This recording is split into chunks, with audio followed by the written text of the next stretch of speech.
Vulnerability. I can remember well an experience I had at the age of about 30 when I was scheduled to undergo what I was fully aware was a very minor surgery, one that today would have been done on an outpatient basis. Back then, I was to be admitted the night before and stay at least one night afterward. And it wasn't so much a concern that it would not go well that bothered me. It was recognizing how vulnerable it is to be unconscious while someone you have barely met is operating on you.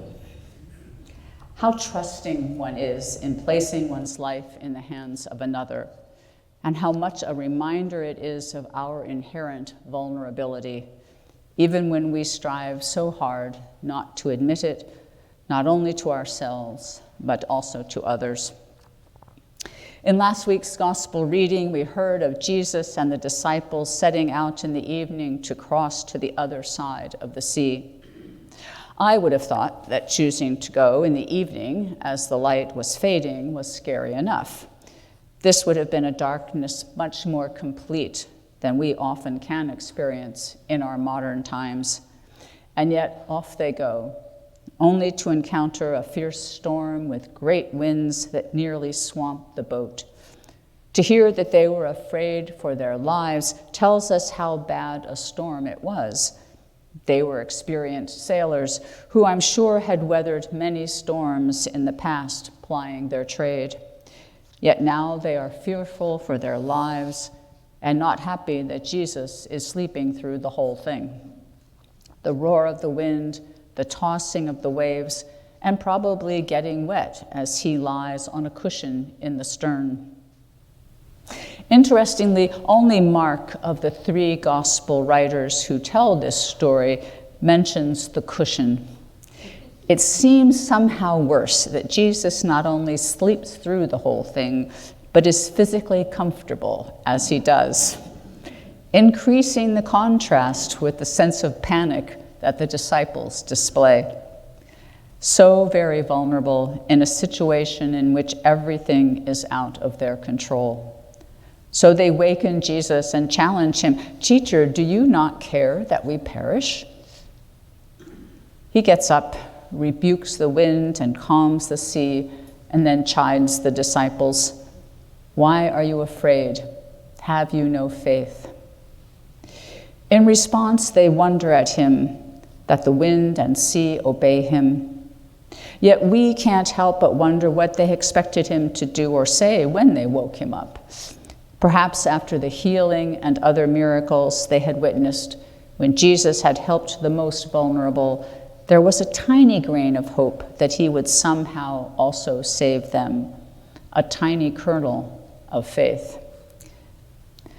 The story we don't hear this year in our lectionary cycle is the one that Mark tells between last week's gospel story and this week's gospel story. The one that's the reason they're in the boat and going across the sea, where they end up in the land of the Gadarenes, where Jesus heals the demoniac who is possessed by the unclean spirits, who has been living in the tombs, suffering from self-harm, as well as the elements, and being an outcast in his community. Here again we see Jesus' compassion as he sends the spirits out of the man. And when the healed man begs that he might accompany him, Jesus replies, "Go home to your friends and tell them how much the Lord has done for you and how he has had mercy on you." In this morning's readings, as they return to their own side of the sea, we hear yet again of Jesus reaching out to the most vulnerable with compassion. A great crowd has gathered as he arrives, and in their midst we are introduced to three very different characters who are at the same time all extremely vulnerable. The theologian David Lose describes these three this way. First, the difference. Jairus is a leader in the local synagogue who by gender, position, and status enjoys a comfortable, if not an enviable, level of power and prestige. An unnamed woman afflicted for more than a decade with an illness that has not only been painful and potentially debilitating, but also has more than likely moved her further to the fringes of her community. And finally, a young girl sick unto death who has no rights, no power, little life remaining, and no say in what will happen to her. Three very different persons from different stations in life, yet all united in an extreme vulnerability. Jairus reduced to the painful impotence every parent feels when a beloved child is ill, such that he will throw himself into the posture of worship and begging to induce Jesus to help him. The woman pushed to brave the crowd and its potential hostility in the hope of only touching the healer passing through her town. And thirdly, a little girl wasting away with only hopes and prayers to surround her. Utterly different in station, utterly the same in condition. And Jesus responds to each of them with compassion, naming both the unnamed woman and the little girl as daughter, calming the fears of both the woman on the fringe of society and the man who leads his synagogue with words of peace and courage, healing and restoring the girl to life and to her father, and the woman to health and to her community. He goes on to say, perhaps we've been so accustomed to Jesus' compassionate response that it doesn't make much of an impression on us. But just now, at this place in Mark's gospel, and at this point in our national history, I think it's worth noting that the very consistency, even predictability of this scene is what makes it so extraordinary. Jesus responds to the vulnerability of these three different characters, restoring them to life, health, and wholeness, because he always responds to vulnerability, offering life, health, life, and wholeness to those in greatest need of them.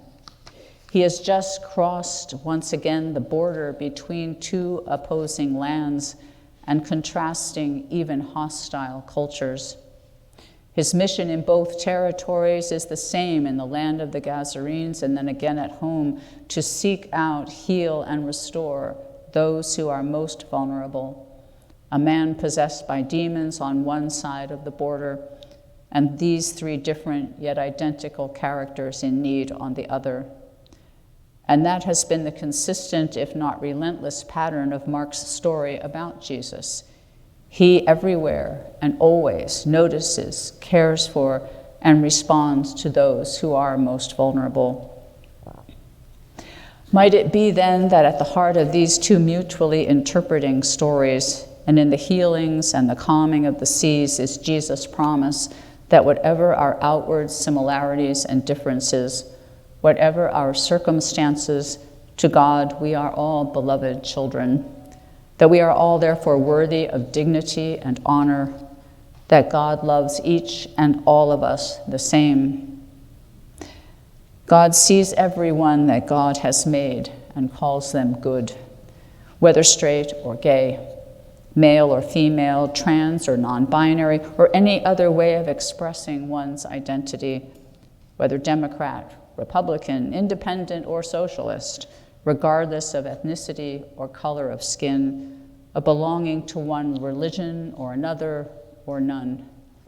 However we or they may have erred and gone astray, we are all the beloved children, worthy of God's healing action and our advocacy. Martin Luther King put it this way in a speech he made not long before he was assassinated, suggesting that whatever differences we may experience, yet our mutual vulnerability and humanity unites us more deeply.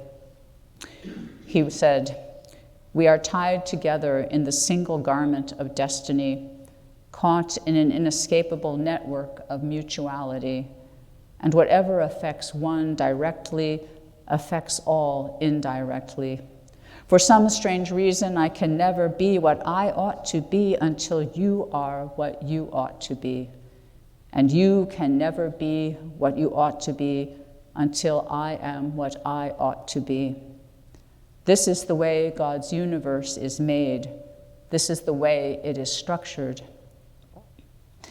As the banner that hangs on the UCC church around the corner from my house states, God is still speaking, offering us this picture of the vulnerable Messiah who responds instinctively to human need and calls his disciples to do the same, alongside a world where safety all too often is privileged over compassion, and fear and hate, rather than hope and love, are offered as the motivating impulses of this life. And as we know, when God speaks, things happen. If only we have eyes to see and ears to hear, hands to act, and voices to raise. May it be so.